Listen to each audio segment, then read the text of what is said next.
Doctor ward का round ले रहे थे कि अचानक उन्होंने देखा एक लड़के के हाथ से ऑक्सीमीटर निकलकर गिर गया। उन्हें लगा कि शायद लड़का मोबाइल चलाते समय गलती से उसे गिरा बैठा है। वह तुरंत आगे बढ़े और ऑक्सीमीटर फिर से उसके हाथ में लगाने लगे, लेकिन अगले ही पल अचानक अलार्म बज उठा। डॉक्टर का दिल धक से रह गया। उन्होंने लड़के का हाथ छुआ। हथेली बर्फ जैसी ठंडी थी और नब्ज बिल्कुल नहीं चल रही थी। डॉक्टर ने फौरन इमरजेंसी कॉल किया और जोर से बाकी स्टाफ को बुलाने लगे। खुद लड़के को सीपीआर देने में जुट गए। इतने में नर्स घबराई हुई अंदर आई और बताया कि ऑब्जर्वेशन रूम में भर्ती लड़के का दिल धड़कना बंद हो गया है। यह सुनकर सब डॉक्टर और नर्सें हैरान रह गए, क्योंकि किसी को पता ही नहीं था कि वहां कोई घायल लड़का भर्ती है। अभी डॉक्टर झू को याद आया कि नर्सिंग इंचार्ज ने पहले ही बताया था कि ऑब्जर्वेशन रूम में एक किशोर लड़का है। चोटें मामूली थीं, लेकिन चेकअप जरूरी था।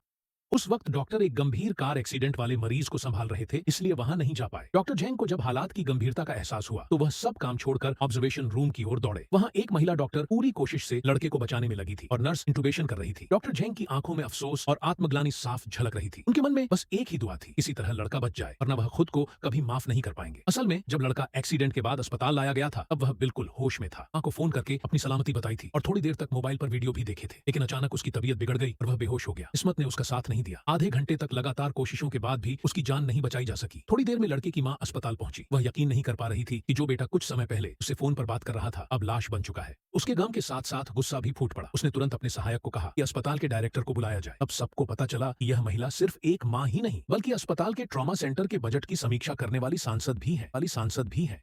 यानी अस्पताल के भविष्य का फैसला उनकी मुट्ठी में है। डायरेक्टर सावधानी से उन्हें समझाने की कोशिश करने लगा, लेकिन महिला सुनने को तैयार ही नहीं थी। उन्होंने गुस्से में सवाल किया, जब मेरा बेटा अस्पताल आया तब वह पूरी तरह होश में था, मुझसे फोन पर बात भी कर रहा था, फिर डॉक्टर ने उसका चेकअप तुरंत क्यों नहीं किया?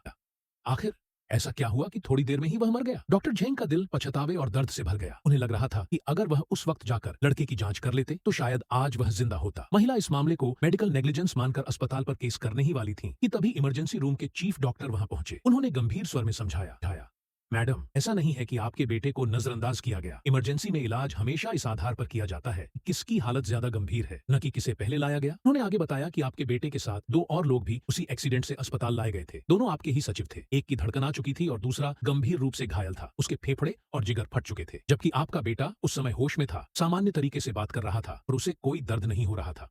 शायद चीफ डॉक्टर की बातों का असर हुआ। महिला ने अस्पताल पर केस करने का विचार छोड़ दिया, लेकिन यह घटना डॉक्टर झेंग के लिए जीवन भर का बोझ बन गई। शायद वह पूरी जिंदगी खुद को कभी माफ नहीं कर पाएंगे।